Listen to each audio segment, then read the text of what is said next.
2020 presidential hopeful Senator Kamala Harris has picked up an endorsement from Congressman Alcee Hastings, member of the Congressional Black Caucus and also a very influential figure in Florida politics. Senator Harris isn't the only candidate who's seeking important endorsements. Over the weekend, several 2020 candidates attended the South Carolina Fish Fry, hosted by the House Majority Whip James Clyburn, whose endorsement is a major boost.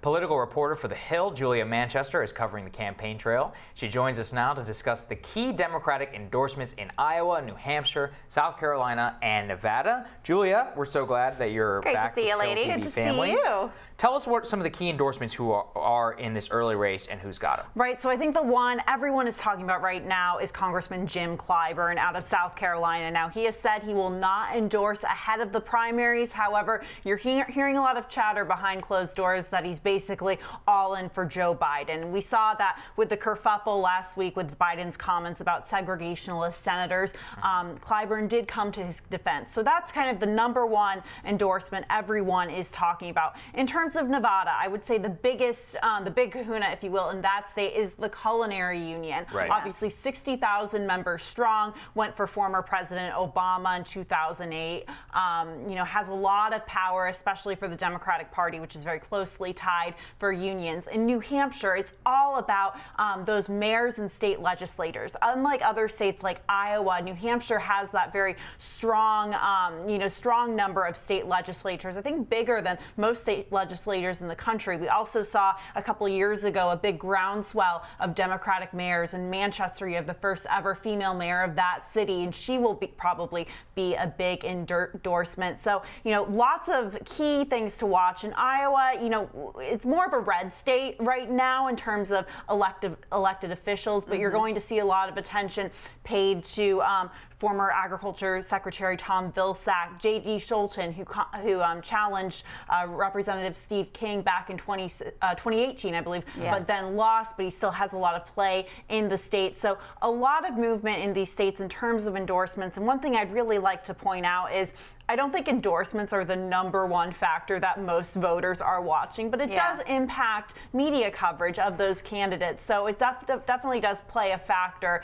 into, I think, the decision-making process in the long run. I mean, that's interesting, by the way. JD is a friend of mine, and he's awesome. And people are interested in his endorsement because he did so well in the toughest part of the state. So they feel like he can give them some rural Iowa cred. Absolutely. But, I mean, is there a sense that these endorsements really matter? Donald Trump did not get a lot of endorsements. Bernie Sanders, who came very close to beating Hillary Clinton, did not get a lot of endorsements last time around. So do they pack the punch that they used to? I think that's a very good question. Actually, looking at Hillary Clinton in particular, you saw various unions and Congress members endorse her in 2015. Right. Way early, before they even thought Just Bernie. like Joe Biden. Exactly, Right. exactly. Yeah. So I think you're seeing a lot of, and it was interesting. I reached out to a couple senators' office, Senator Catherine Cortez Masto of Nevada, Senator Jackie Rosen, as well Senator Jean Shaheen's office in New Hampshire, and they're actually holding back on endorsing until after the Democratic primary because I think they realize that anything can really happen at this point. And I think the Democratic Party learned a lesson with Hillary Clinton's candidacy that there is more of this grassroots movement coming up within the party and really having an impact on voters. If anything, an endorsement could actually move against somebody, right? You don't want the signal that you have the establishmentarian support because, and I remember, Nate Silver at 538, he does a very good tracker of endorsements, who's got what, whether endorsements matter. I think his general point has been that it's a great indicator of where the establishment is. Right. In the past, that can occasionally mean that establishment support, of course, means you have a greater likelihood of winning the nomination. So things are looking good for Joe Biden if that's the case, right? Exactly. Things are looking very good. He's picked up a lot of endorsements, especially in South Carolina, and that's notable given that kerfuffle I mentioned before in terms of his comments about the segregationalist senators or senators back in the day. And I think a lot of, his campaign is really trying to get that African-American vote in that state. But you're also seeing Kamala Harris and Cory Booker pick up a lot of key endorsements in South Carolina, and those candidates in particular have built such a strong infrastructure around African American voters in that state. And I think they're really challenging Biden at this point. And I think that really plays into why Cory Booker came out so strongly against those remarks and is continuing to condemn Biden's, cleanup, if you will. Yeah. I mean, on the other hand, with Biden, you have the very notable lack of endorsement from his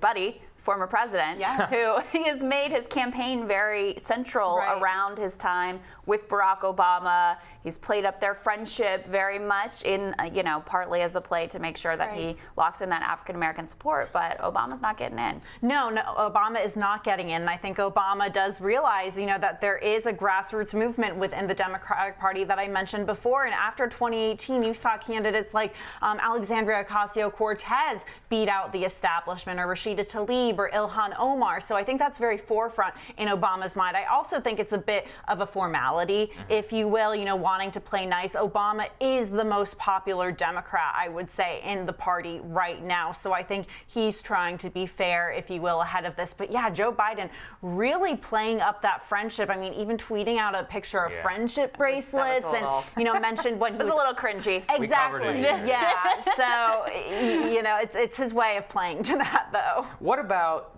are there negative endorsements in this primary, particularly for Kamala Harris? For Kamala Harris, yes, so we talked about the Florida state representative there at the beginning, and I think, that on one side, that is a positive endorsement, given the fact that he is a member of the Congressional Black Caucus, and she is trying to rack up those endorsements. However, I would say, the sexual misconduct allegations against him don't necessarily play too perfectly well, and I think that question will be raised in some sections of the media. Another potentially negative endorsement, I was actually talking with my editors about, depending on what candidate you are, Alexandria Ocasio-Cortez. For Elizabeth Warren or Bernie Sanders, that would be a great endorsement. But for someone like Joe Biden, don't worry, he's not getting her endorsement exactly, anyway. Probably not. No. So it really depends. I think the field is so diverse at this point ideologically. So I think it just depends who it is. Well, she was a Sanders staffer before, so it certainly wouldn't be surprising if she got in for Senator Sanders. But at this point, she's stayed out. Although she has kind of she's weighed in a negative way against Biden, which he probably doesn't hate, honestly.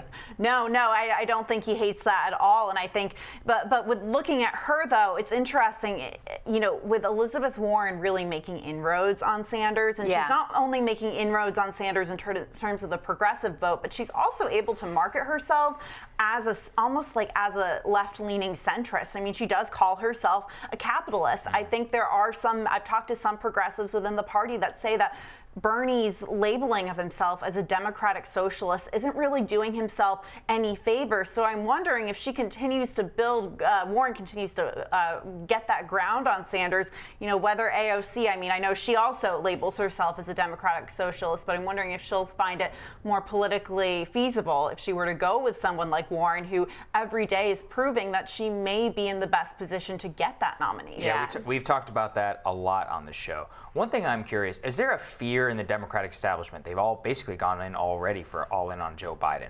Is there a fear that this is Jeb Bush 2.0?